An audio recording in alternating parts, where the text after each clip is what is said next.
3일 저녁입니다.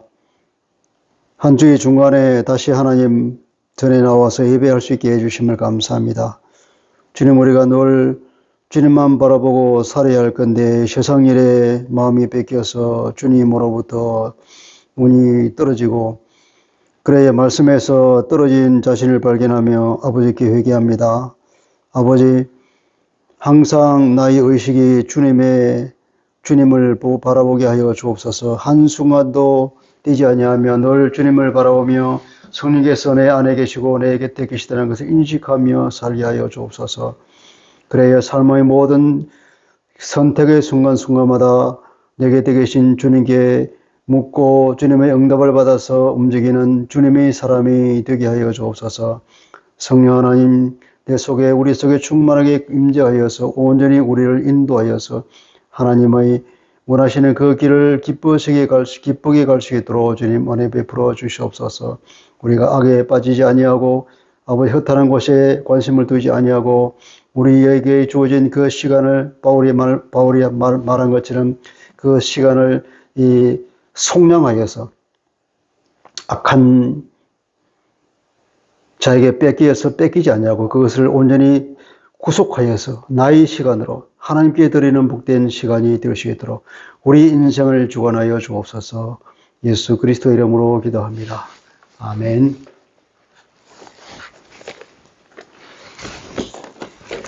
오늘 내용이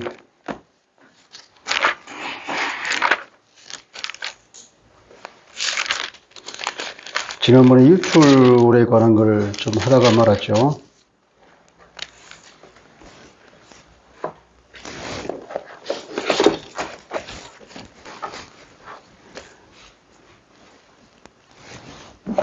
레위기 1장부터 10장까지 1장부터 10장까지는 제사에 관한 거죠. 제사에 관한 것이고 그다음 11장부터 15장까지가 이제 정결에 관한 것, 그리고 16장은 이제 결론, 정결의 하이라이트에 해당하고, 그 다음 17부터 27까지가 이제, 이거는, 삶에서 나타나는, 성결의 삶. 그러니까, 하나님의 거룩하신 하나님이 계시고, 하나님과 우리 인간 사이에 하나님의 임재가 있고, 우리가 하나님을 찾아가는 그 교제가 있으려면 이게 정결해야 된다. 정결해야 된대. 근데 이게 정결은 잘못하면 타락해서 이게 부정으로 빠진단 말이에요. 부정. 근데 거룩과 이 부정이 서로 맞닥치면 어떻게 되냐면 이 부정은 일단 죄의 결과인데 죄가 심판을 받는다 그랬죠. 그죠? 그러니까 하나님께서는 이 부정한 사람이 하나님의 거룩에 맞닿아서 죽는 일이 없도록 주의하라 그러고, 그래서 항상 정결을 유지하라고 말씀하십니다. 그래서 이 제사에 관한 것은 바로 정결과 하나님의 거룩과 정결에 관한 규정이라고 볼 수 있겠죠. 그죠? 제사, 하나님께 이건 제사는 카로보라고 그러죠. 카로보.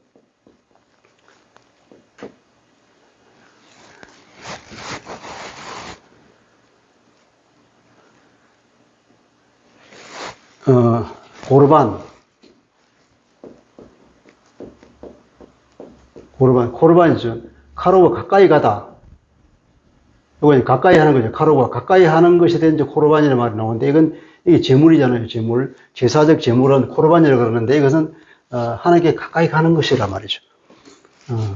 그러니까 거룩과 이 정결 사이에 하나님과의 하나님의 임재와 또 하나님과의 교제를 다루는 것이 제사. 이 교제가 가능하도록 하나님의 임재가 가능하도록 우리가 어떻게 하느냐 하는 것에 대한 규정이 제사이고, 정결은 어떻게 보면 이제 정결과 부정 사이에 이 부정으로 떨어지지 않도록, 부정에 빠졌으면 다시 정결을 회복할 수 있도록 어떤 규정을 주는 것이 정결에 관한 규정이고, 16장에 가면은 이제 이건 우리가 잘 알듯이 속죄일, 그건 이제 대속죄일이라고 부르죠, 그죠? 대속죄일, 히브리 말로 욤, 히브리 말로 욤은 날입니다. 영어로 데이. 그 다음에 키푸림이라고 하죠. 키푸림. 카파르가 죄를 덮어버리는 거거든. 죄를 번제를 드릴 때에 우리 죄가 하나님께서 그걸 덮어버린다, 속죄한다 하고 하는데, 그 속죄한다는 뜻이 이것의 명사인 키푸르.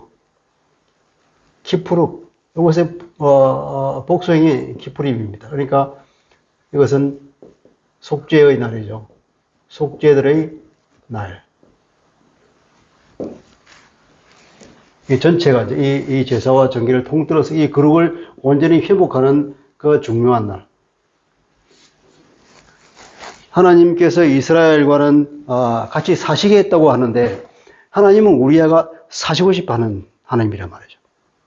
하나님은 우리와 깊은 교제를 나누고 우리를 당신의 자녀로 삼으시고, 그렇게 우리가 하나님이 거룩하시듯이 우리도 거룩해야 같이 교제가 이루어지잖아요. 그런 정결을 해야 우리가 하나님께 교제가 가능한데, 그런 자녀로 삼으시고 하나님께서 우리를 자녀로 그리고 교제를 나누고 싶어 하시는데, 우리가 그렇지 못하다 말이죠. 이 하나님이 그 임재는 어디서 오냐면 이게 지성소에 오잖아요. 지성소로 포함한 이 성소, 이게 이제 하나님의 전체 하나의 임재의 장소라고 인식이 되는데, 제사를 드리고 이스라엘 사람들이 계속 이제 성소를 들락거리는데, 워낙 이 정결이라고 하는 것이 쉽게 부정에 빠진단 말이에요. 왜냐하면 인간의 죄성 때문에 이 정결이, 처음 인간이 창조될 그 당시의 그 정결을 유지하는 것이 너무나 힘들다고.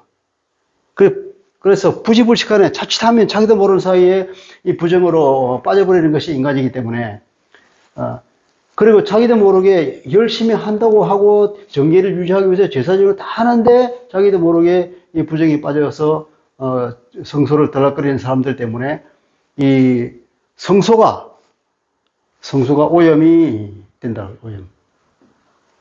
이렇게 해서 오염이 되면 하나님께서 더 이상 여기에 오실 수 없는 정도로 성소 자체가 오염되기 때문에 하나님께서 1년에 한 차례씩 이 성소 전체를 오염을 씻는 의식을 하라고 중국적으로 모든 이스라엘 사람들의 죄를 한꺼번에 남아있는 죄를 다 씻어주는 그런 큰 은혜를 베푸셨는데, 그날이 이제 욤 키푸림이라는 거예요. 이날에 이제 대제사장이 지성소에 들어가서 모든 이스라엘 사람들의 죄를 다 속죄하고, 그리고 지성소와 성소와 제단까지도 다 더러움으로부터, 이 부정으로부터 깨끗이 씻어서 하나님께 다시금 임재할 수 있도록 이제 이 컴퓨터를 치면 뭐랄까요? 마치 리셋하는 것처럼 그렇게 다시 재출발을 할 수 있는 기회를 하나님께서 우리에게 주신 것을 보게 됩니다.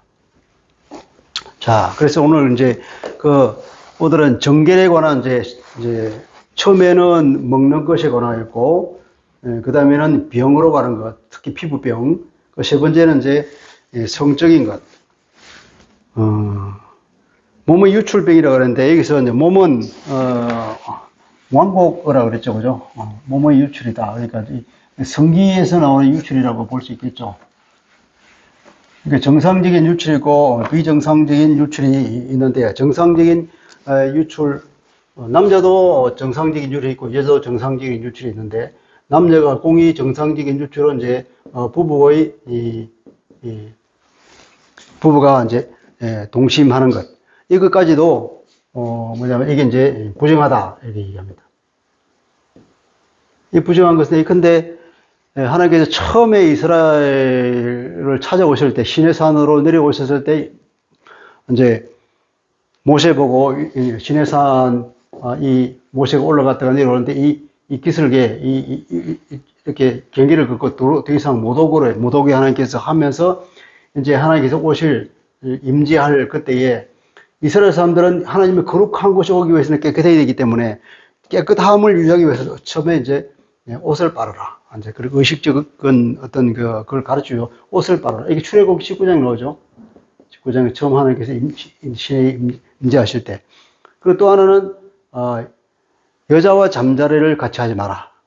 3일 전부터는 잠자리. 그리고 그래서 이 부부간의 잠자리도 이제 부정한 것이라고 얘기를 합니다. 근데 이것이 왜 부정할까? 그걸 한번 생각해 보면, 이 하나님께서 인간에게 부탁한 것이 이쪽에 생육하고 번성한 것.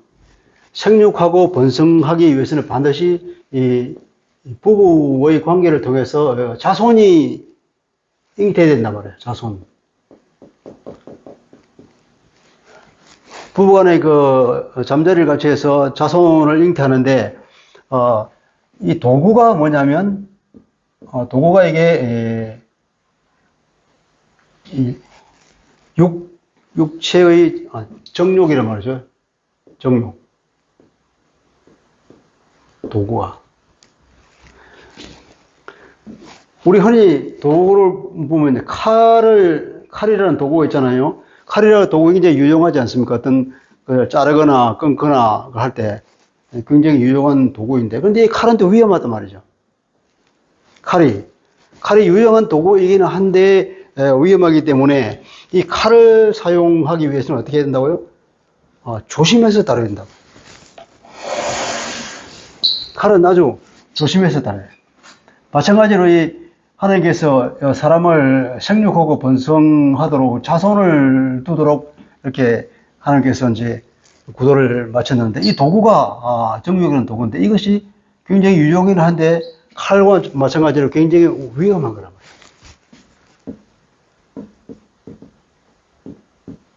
이 정욕을 함부로 내두르면 어떤 결과가 생깁니까? 왜 위험하냐면 이건 가정을 파괴하죠. 하나님께서 인간에게 주신 가장 중요한 공동체, 기본 공동체라고 할 수 있는 가정을 파괴한단 말이에요. 한 부부, 한 남편과 한 아내로 이루어진 이 가정, 그 가정을 파괴하기 때문에 굉장히 이것은 조심스럽게 다뤄야 하기 때문에 이것을 부정이라는 어떤 터부를 걸어서 굉장히 조심스럽게 다루도록 한 것이 아닌가 그런 생각이 듭니다.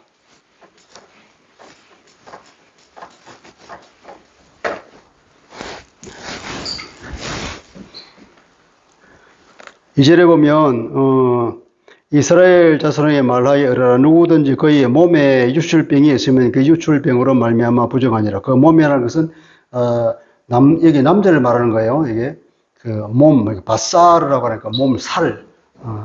영어로 하면 이게 살이라고 하는 플래시라고 하는 건데 살. 이것은 왕국어보로 이제 생식기. 몸이라 그러면 이제 문맥에 따라서 잘 해석을 해야 되죠. 이게 그냥 몸을 말하는 건지 아니면 그냥 남자나 여자의 그 생식기를 말하는 건지. 여기 보면 이제 누구든지 할 때 누구든지라고 했는데 이게 이 번역이 보면 원문은 어떻게 되냐면은 원문은 이시라 이시 키 이렇게 나오는데 이시가 남자라는 뜻이에요. 남자 이게 남자. 키는 이제 하면 이런 뜻인데 이제 이시 남자의 남자 그러니까 이게 반복한 거죠. 그러니까 이제 남자 중의 남자 혹은 남자들 즉 이러한 남자 이런 말이에요. 이러이러한 남자는 누구나가 누구든지 하는 것은 이제 남자를 불문하고 누구든지 하는 뉘앙스를 가지지만 원문에 의하면 이 남자만 가르칩니다. 여자는 해당이 없어요. 둘 다 이슈.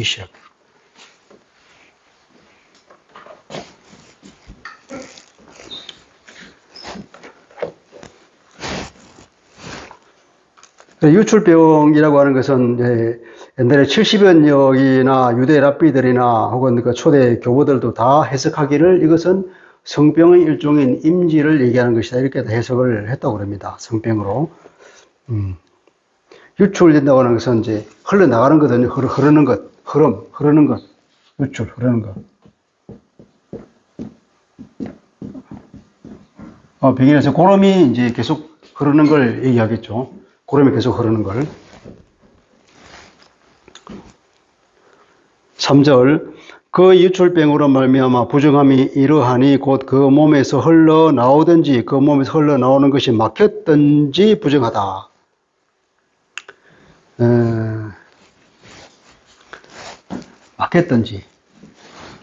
막혔든지가 이제 무슨 뜻일까요?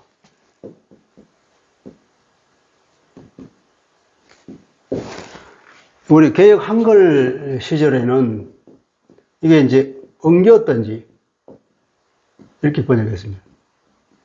이걸 엉겼든지 한 거를 이제 막혔든지로 번역을 바꿨는데, 엉겼든지 하는 것은 이제 마치 고름이 나오다가 보름이 이제 더 이상 안 나오고 있어. 그 엉겨 붙어가지고, 고체처럼 엉겨 붙은 걸 그런 상태를 묘사하는 것 같은데, 여기서는 이제 막혔다고 하는 거예요. 막힌 것은 뭘까? 또 이걸 보면은, 이런 막혔다 하면은, 예컨대 흘러 나와야 할 것이 나오지 않고 막힌 그런 고장을 말하는 것 같은 뉘앙스를 풍기잖아요. 그래서 엉겼던지도 사실 이 번역이 적절치 않고 막혔다고 하는 것도 적절치 않은 것 같아요. 원문이 어떻게 되냐면 이건 거의 살이 막혔다는 거예요. 거의 살이.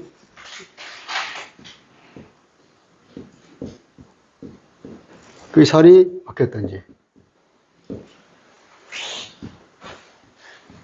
주어가 살이에요, 살.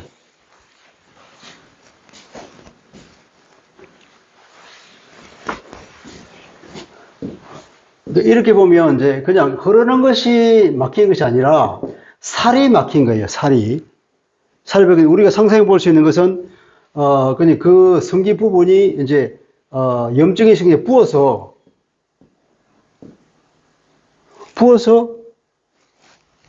그냥 막혀버리는 거죠. 예컨대 이런 것들, 요도 표식 정도, 요도가 막혀버렸다, 부어서, 퉁퉁 부어가지고. 오줌도 안 나오고, 고름도 안 나오고. 그런 상태를 우리가 상상해 볼 수 있는 건데, 이게 원문에 거의 살이 막혔던지 말이에요. 이걸 보고 어떤 사람은 이제 나와야 할 것이 안 나오는 것, 그것도 부정하다 하는 말을 한 사람이 있는데, 그런 의미가 아니고, 그냥 이런 질병으로 인해서, 요도가 막혀버리는 그걸 상상할 수 있겠습니다. 그럴 경우에는 이제 고름이 안 나오더라도, 유출병이라 이 말이에요. 그러면 이제, 그것이 부정한 거죠. 이 부정한 것은 자기만 부정한 것이 아니라 유출병 있는 자가 넘는 침상도 부정하게 되고, 그죠?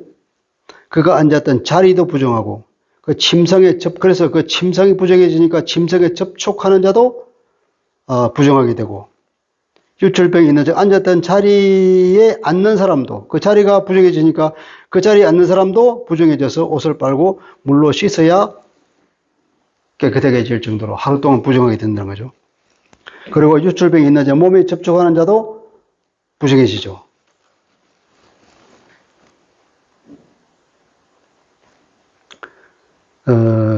그러니까 뒤에 보면 그의 몸 아래에 닿았던 것에 접촉한 자는 다 저녁까지 부정하다.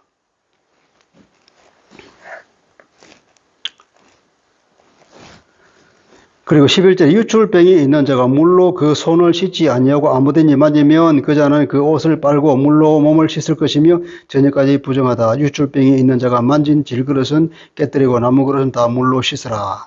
부정해지니까 나무그릇은 여러분 쓸 수 있는 거니까 씻을 수 있고, 그리고 질그릇들은 토기는 다 부셔버린다 이 말이에요.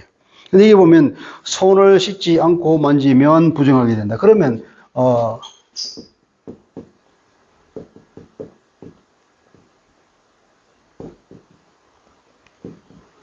손을 씻고 안 씻고 만지면 부정하다 그러죠, 그죠? 그러니까 이 부정한 사람은 누구든지 이 부정한 것이 닿으면 내가 사람의 손을 만진다든지 몸에 접촉하든지 이러면 다 부정하게 되는데 이게 손을 씻지 않고 만지면 부정하게 된다는 특별한 이 말의 용어가 있는 걸 봐서 어떤 사람이 얘기해요. 그러면 손을 씻고 만지면 괜찮네?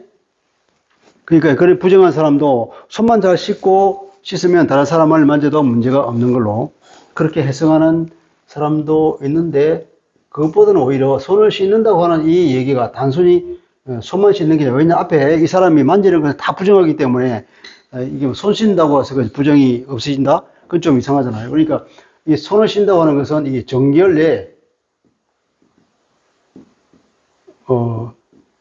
하나님이 만들어주신 그런 이 의식을 거치면서 손을 씻는 것. 그렇게 해서 깨끗해진 사람을 말하고, 그렇지 않으면 이제 계속 부정하게 된다. 그런 의미로 말한 것 같습니다. 그리고 14절에 보면, 자, 여덟째 날에 이제 유출병이 있는 자가 그 유출이 깨끗해지거든 그가 정결하게 되기 위하여는 7일을 쉰 후에 옷을 빨고 흐르는 물에 몸을 씻을 것이라. 그러면 그가 정갈이니. 그것으로 끝나는 것이 아니라 이제 이게 제사를 지내야 돼요. 8일째에 산비둘기 2마리나 집비둘기 새끼 2마리를 가지고 와서 여호와 앞으로 가서 제사장에 주면 제사장 한 마리는 속죄제로 다른 한 마리는 번제로 드려서 그 유출병으로 말미암아 여호와 앞에서 속죄한다. 여호와 앞으로 가져온다. 여호와 앞으로. 그러니까 하나님의 임재가 핵심이라는 얘기예요. 하나님의 임재 안에 있느냐, 임재 밖에 있느냐, 그 차이. 하나님과의 교제가 핵심이라는 겁니다. 이렇게 이제 부정에 관한 규례를 이제 이것은 여자에게 관한 것도 마찬가지인데요. 이 중간에 한가운데에 남녀간의 정상적인 유출, 부부 관계를 하는 경우, 그 다음에 이제 남자에 관한 설명이 있고, 부부 간에 이제 동침이 있고, 그 다음에 여자의 유출이 있는. 여자의 유출은 이제, 여기서 정상적인 유출과 이제 비정상적인 유출 두 개로 나누죠. 남자는 비정상적인 유출을 말하고, 그다음에 정상적인 유출을 있고, 그리고 이제 남녀 간의 정상적인 유출을 이해하고. 여자의 정상적인 유출은 이제, 월경할 때 얘기고, 비정상적인 유출은 자궁출혈을 지금 계속해서 나오는 거. 이게 우리 신약에 보면 왜, 12해를 혈루증으로 고통받던 어떤 여자 얘기가 나오잖아요. 그런 경우요. 이게 이제, 여기선 이 비정상적인 유출은 그때는 계속해서 부정하다는 거예요. 이건 이제, 동일하게 보고 있죠. 남자, 여자 모두가 다. 근데 이렇게, 부정의 규례를 둠으로써 이제 우리에게 기대할 수 있는 것은, 첫째, 하나님께서 우리에게 주신 그 윤리적인 규정을 반드시 지키도록 하는 그런 적극적인 측면이 있고, 첫째는 어떤 윤리적인 것, 윤리의 규정을 지키도록 만드는 기능인 것. 두 번째로는 어떻게냐면 부정행위를 금지하는 거예요. 부정하게 된 달이에요. 부정이 된, 이제 그 행동을 하지 마라. 부정하니까. 그죠? 이런 비윤리적인 행동을 이제 이건 자제시키는 거죠. 자제시키고 한편으로는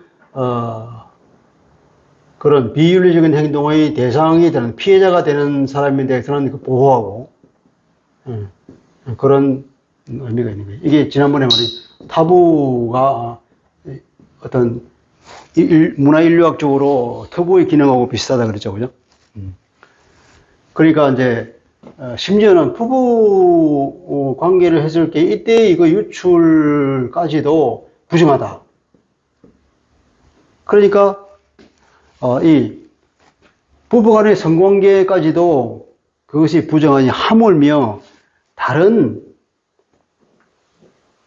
가정을 벗어난 그런 성행위가 얼마나 이것은 부정할 거냐 말이에요. 말할 필요도 없는 거죠. 그러니까 이것은 뭘 하고 비유를 하냐면 그 당시의 그 가나안의 그 뭡니까? 죄의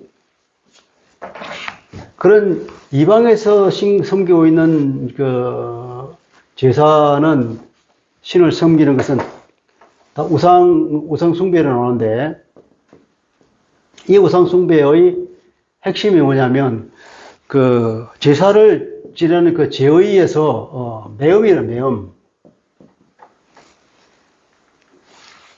여기서 뭐 혼음도 일어나고 여기서 성적인 무지하게 많은 성적인 타락이 있다고. 그리고 이 특히나 가나안 지방에서 이 농사가 잘 되도록 뭐 다산을 기원한다고 그래서 이 집단 혼음과 매음이 공식적으로 이 자기들이 제사의 한 과정에 있단 말이에요. 이것을 철저하게 하지 말라고 이걸 금지시키는 의미가 많다는 거 볼 수 있습니다. 그리고 또 한편으로는 이제 여자의 유출로 인해서 부정한 것을 얘기하는데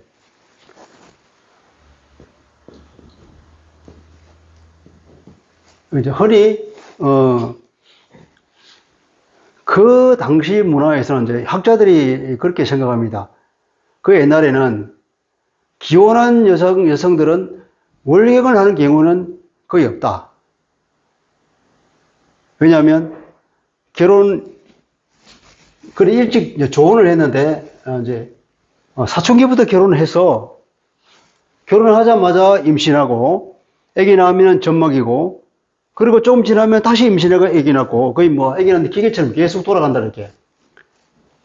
그러니까 결혼한 유부녀가 이 월경을 할 경우는 거의 없다는 거예요. 주로 이 규정이 적용되는 것은 이제 그 미혼 여자, 아직 결혼하지 않은 이 사람에게만 주로 적용했다는 거죠. 그러니까 미혼 여자는 예컨대 남자가 볼 때 이 사람을 볼 때 이 사람이 현재 깨끗한지 부정한지 알 수 있을까 없을까요? 당연히 모르지. 내가 지금 월경 중에 이렇게 뭐 써보지고 다니는 사람 없잖아요.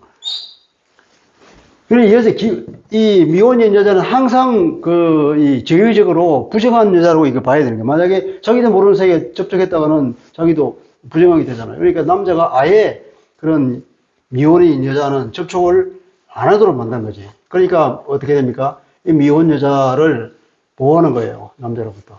보호하고 남자도 마찬가지로 그런 어떤 비윤리적인 행동을 하지 않고 자제하도록 하는 그런 기능이 있는 걸로 볼 수 있습니다.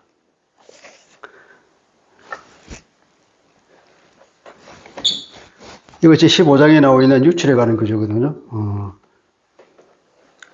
우리 시작과 관계해서 한번 보면 또 이런 것도 있네요.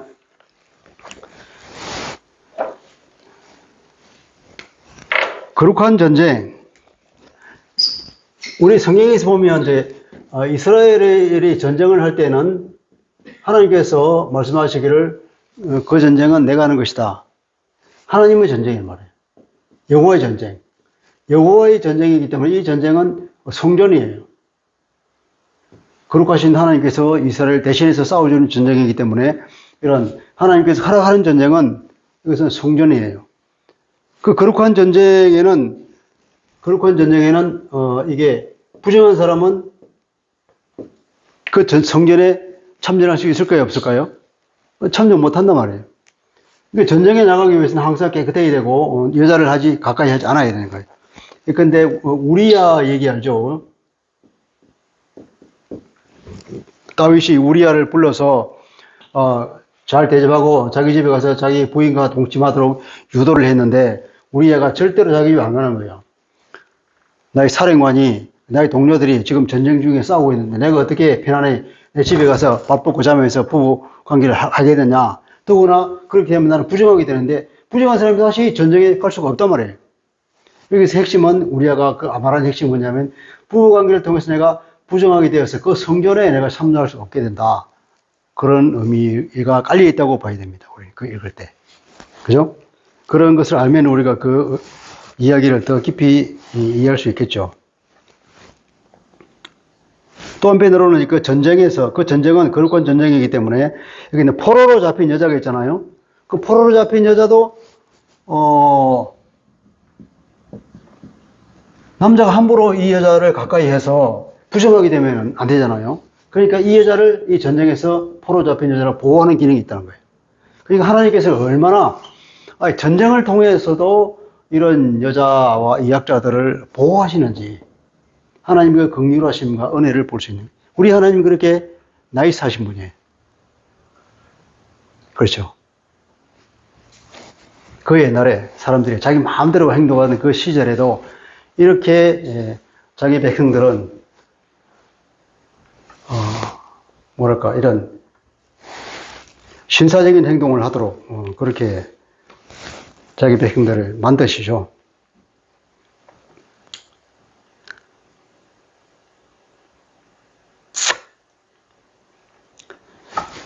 그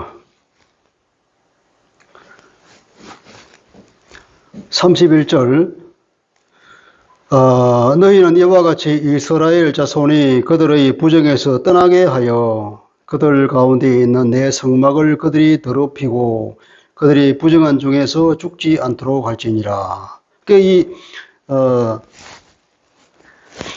이렇게 규정하는 이유가 뭐냐면 부정에서 떠나도록 한다.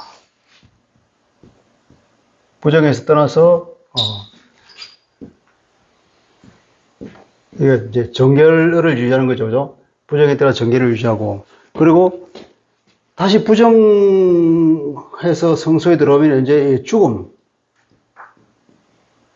이 죽음을 면하도록 하라. 안 죽으려면, 그죠? 하나님께서는 너희들이 죽지 않도록 하기 위해서 하는 하나님의 그 자비의 규정이죠, 이게. 죽지 않도록 보호하는 규정이에요. 그리고 떠난다. 떠난다고 하는 그 히브리 이 말이,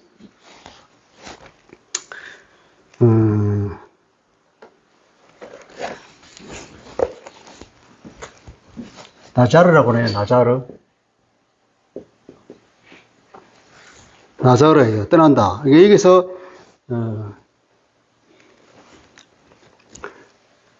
나자르라고 하는데, 여기서 파생된 말이 나지르라고 말했습니다.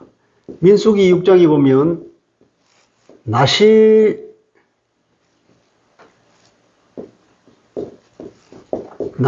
관한 규정이 있거든요. 제사장과 같은 그런 특별한 그 거룩을 유지하면서 평상시 사람이 일정 기간을 정해서 그런 하나님과의 내밀한 어떤 교제를 하기 위해 원하는 사람, 그런 깊은 거룩한 데 들어가고 싶은 사람은 이렇게 하라는 규정이 있어요. 그렇게 자기 나름대로 어떤 일정 기간을 정해서 사는 사람을 나실이라고 한다. 이 나질에 쓰는 거예요. 그러니까 떠난다는 거예요. 떠남. 여기서 떠나는 거죠. 어디에 떠나냐? 세상에 들어오면서 불결한 것에서 있어. 부정한 것에서 떠나서 거룩한 거, 거룩을 유지하는 거. 혹은 어떤 이런 세상에서 떠나서 하나님께 자기를 헌신한 사람, 하나님께 특별히 자신을 헌신하고 싶은 사람은 이걸 나실인이라고 그래서 이 사람은 제사장에 버금가는 그런 거룩한 삶을 살아라고 하는 그런 규정이죠. 그게 민수기 6장에 나오는 나실입니다. 그 나실인으로 유명한 사람이 있죠. 삼손이 나실이 있단 말이에요. 삼손을 아시죠?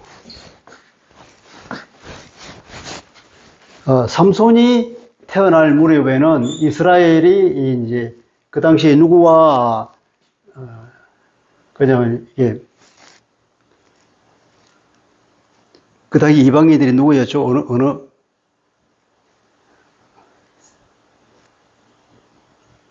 어디? 블레셋이죠. 블레셋이 이제 들어와서 그 지방을 장악했는데 이 사람들이 철기 문화를 가지면서 엄청 힘이 셌단 말이에요. 이스라엘은 철 무기가 없어. 블레셋에 가서 이렇게 우리를 치면 대장간에 가서 좀 비리고 돈 주고 해오고, 그러니까 이게 철 무기가 굉장히 비쌌죠. 블레셋에는 기술이 있는데 이 사람들은 기술이 없어서. 그래서 군사적으로 우위에 있으니까 이스라엘을 지배했단 말이죠. 근데 이때는 이스라엘이 완전히 이제 블레셋하다 보면 거의 뭐 동화돼 버린 수준이 됐어. 동화돼 버린. 점점 이스라엘의 처음 사사부터 시작해 점점 이게 나선형으로 해가지고 계속 이렇게 떨어졌잖아요. 이 삼손이 날 그 무렵에는 거의 뭐 바닥을 친 시기였거든요. 이 블레셋과 동화돼 버리고 어때 뗄래야 뗄 수가 없는 그런 관계가 되어버렸단 말이죠. 이때 삼손이 태어났는데 하나님께서 이 삼손을 아기를 못 낳는 그 부부에게 아들을 준다 그러면서 이제 얘를 나시린으로 키웠단 말이야. 나시린으로 키우려고 그랬는데 이 나시린은 뭔지도 몰라 이 부부들이. 그러니까 이 삼손을 이렇게 나시린으로 안 기른 것 같아요. 삼손도 마찬가지로 나시린이 낳지도 몰라. 우리 그러겠죠, 그죠? 그 짐승을 막 죽이잖아요. 힘이 세가지고. 나시린은 그 사체에 손을 대면 안 돼. 죽음과는 완전히 상극이 되는데. 그리고 나중에 다시 자기가 죽은 그 시체에 벌이 꿀을 깠는데 그걸 떼내가지고 또 먹잖아요. 자기도 먹고 자기 부모한테 주고.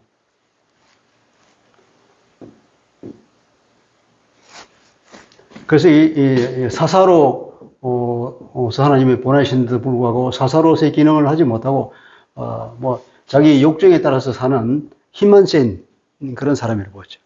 이스라엘이 그만큼 이렇게 타락한 거죠. 또 한편의 나시대로 산 사람이 있잖아요.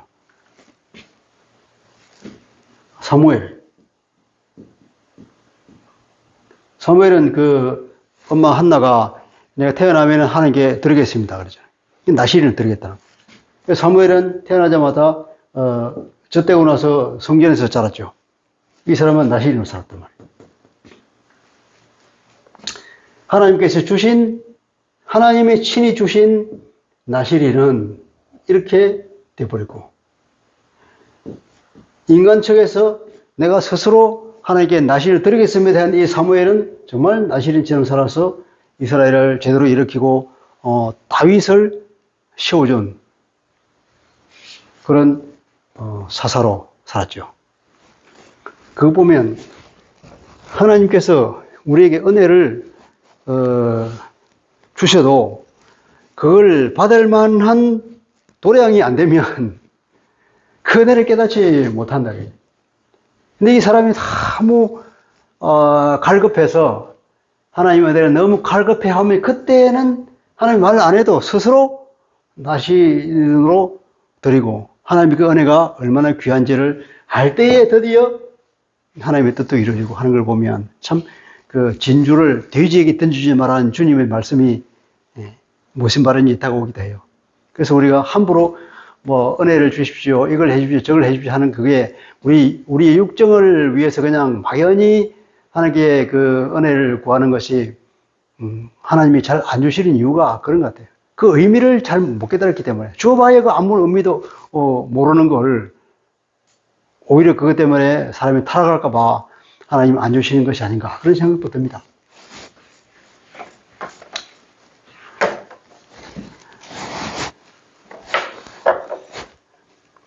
어, 12년 동안 헬루증을 앓은 그 이 얘기가 마가복음 5장에 나오는가요?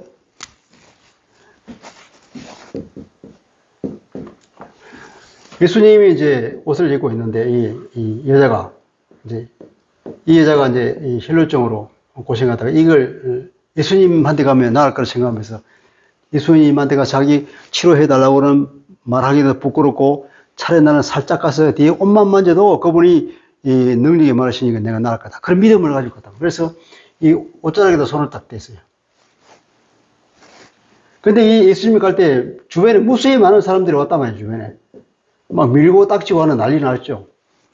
그런데 예수님께서는 뒤를 돌아보면서 내 능력이 나갔다. 누가 내 옷에 손댔느냐. 그 제자들이 말이죠. 이렇게 사람들이 밀고 다시고 하는데 누가 옷에 손을 댔다니. 그걸 어떻게 찾아낼 수 있겠습니까? 그러죠. 주님께서 아니다. 분명히 내한테 능력이 나갔다 그러잖아요. 그럴 때 이 여자가 어떤 행동을 했죠?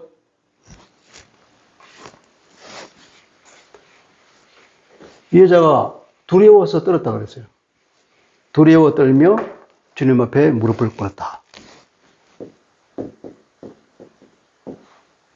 두려워 떨었다. 그러니까 이게 자기는 지금 부정한 거예요. 부정해서 자기 부정 내가 계속 유출이 되고 있기 때문에 부정한 기간 중에 내가 사람을 손을 대면 그 사람도 부정하게 되는 거예요. 그러니까 그런 몹쓸 짓을 한 거예요, 내가. 부정한 것도 자기가 근신하면서 집에서 안 나와야 되는데, 그 당시에 뭐 예수님이 자기가 메시아라고 인정하든 안 하든 대선생님이라 하더라도 어쨌든 나와서 그 사람이 옷을 대고 그 사람을 부정하게 만들었으니까 이 여자는 주님께서는 누가 내 옷을 손대서 얘기하니까 이제 아신 줄 알고 큰일 났구나. 그렇게 생각했던 거예요. 그런데 놀라운 것은 예수님은 하늘에서 내려온 분이에요. 하나님 아들로서.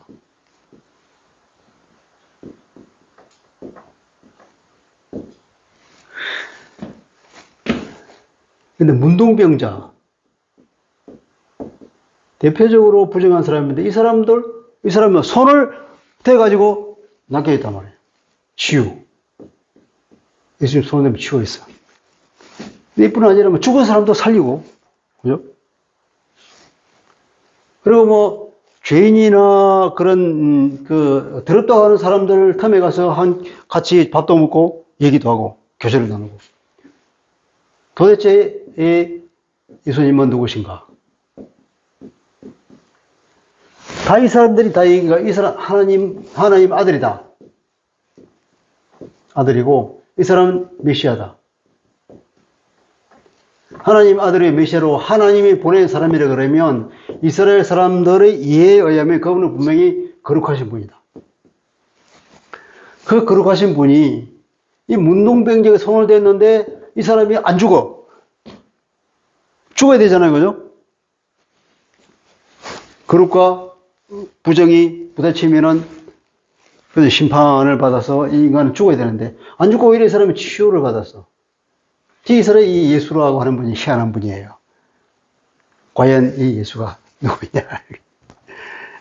마태복음에서 계속 예수님께서는 하나님의 아들로서 사람들을 만져서 계속 치유하는 걸 내가 계속 만졌다는 거야. 만졌다, 만지고 눈에도 손을 대고. 그 강조하는 이유는 바로 이 거룩과 정결과 부정의 개념을 가지고 유대인들은 그것이 딱 몫이 박혀 있으니까 그것을 이렇게 질문을 던지는 거예요. 이 사람이 하나님의 아들인데 사람들 손을 놨는데 안 죽고 오히려 치유가 됐다. 계속 의문을 가지게 만드는 거죠. 이 사람이 과연 누군가? 예수님이 왜 그랬을까요? 예수님은 하나님의 아들인데 하나님의 아들이 인간으로 왔잖아요. 인간이기 때문에 사람이 손을 대도 안 죽어. 깨끗한 정결한 사람에 불과한 거죠. 예수님은 신이신 동시에 인간이거든요. 그래서 영어로 이제 이걸 이렇게 표현하죠. 신인 사람이다. 네? 신인이라 이렇게 이제 표현을 하죠. 예수님 100% 인간이면서 100% 하나님이시다 이거예요. 예수님의 인성, 예수님의 신성 이렇게 얘기하죠.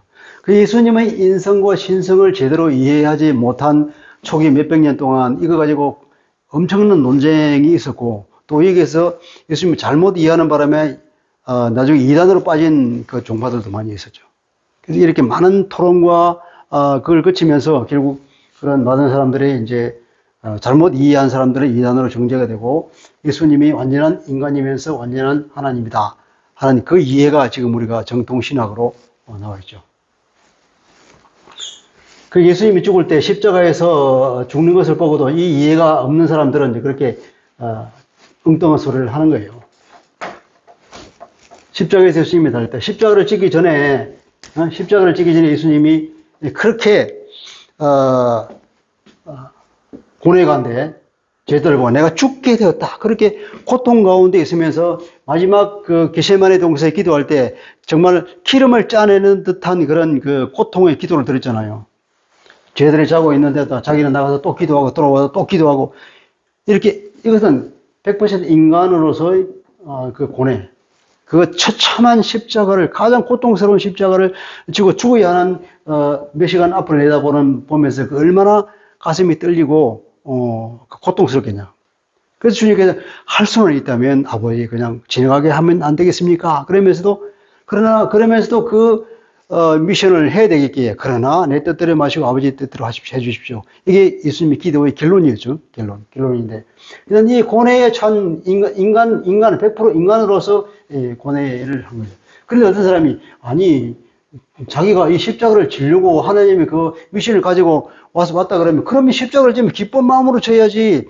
기뻐하고 그래야 돼. 그렇게 고통스럽고 죽을 것 같다고 얘기한 것은 그럼 이 예수가 뭐냐? 과연 메시아냐? 아니다. 이렇게 어떤 사람이 주장했다고 해요. 그래 이건 예수님의 인성을 이해하지 못해서 나온 거죠. 이게 예수님은 완전한 하나님이다 말이야. 그러면서도 한편으로는 100% 인간. 이것이 우리가 성경에서 왔다 갔다 하는 걸 볼 수 있습니다. 예수님에 관한 글을 보면 복음서에 보면 이걸 우리가 알아야 우리가 이해를 하죠. 100% 인간이면서 100% 하나님이라는 거. 오늘은 여기까지 하죠. 기도하겠습니다. 아버지 하나님, 오늘은 정결한 삶을 위한 규정 11장부터 15장까지를 우리가 마쳤습니다. 11장은 우리가 먹는 것, 그리고 12장은 출산으로 인해서 유출되는 그 경우의 부정함, 그리고 13장, 14장은 피부병으로 인한 그 부정한 것, 그리고 우리 질병과 이런 먹는 것과 그리고 부부간의 성생활에 관계된 이 모든 것들로 인한 부정을 우리에게 규정해 주면서 하나님께서 의도하신 그 선한 뜻을 우리가 발견하게 됩니다. 하나님, 우리를 이렇게 사랑해 주시고 이렇게 하나님께서 보호해 주시고 약자를 보호하고 정말 이스라엘 사람들을 신사적인 사람으로, 가장 선지적인 사람으로 이끌어가는 것을 보게 됩니다. 그러한 하나님을 모신 우리도 이 땅에서 정말 세상에 대해서 신사적이고 세상에 대해서 누구든지 인정해 줄 수 있는 그런 진실한 사람으로 사는 것이 하나님의 거룩에 합당한 것인 줄 믿습니다. 이제 16장은 그 거룩을 완전히 회복하여서 거룩이 어떤 것인가를 얼마나 강조하고 있는가를 보게 되는 16장이 이르게 됩니다. 주님, 다음 시간은 우리가 16장을 통해서 하나님의 뜻과 마음을 더 알아가기를 원합니다. 주님, 우리가 하나님의 거룩한 백성으로서 주님의 제자로서 이 땅을 정말 깨끗하고 아름답게 가꾸어 나가는 그런 사람이 될 수 있도록 우리에게 늘 하나님의 말씀을 통해서 우리가 돌아보게 하고 우리가 하나님의 자녀로서의 그 정체성을, 우리 주님의 제자로 정체성을 생각하며 그렇게 살아갈 수 있는 우리가 될 수 있도록 은혜 베풀어 주옵소서. 예수님 이름으로 기도합니다. 아멘.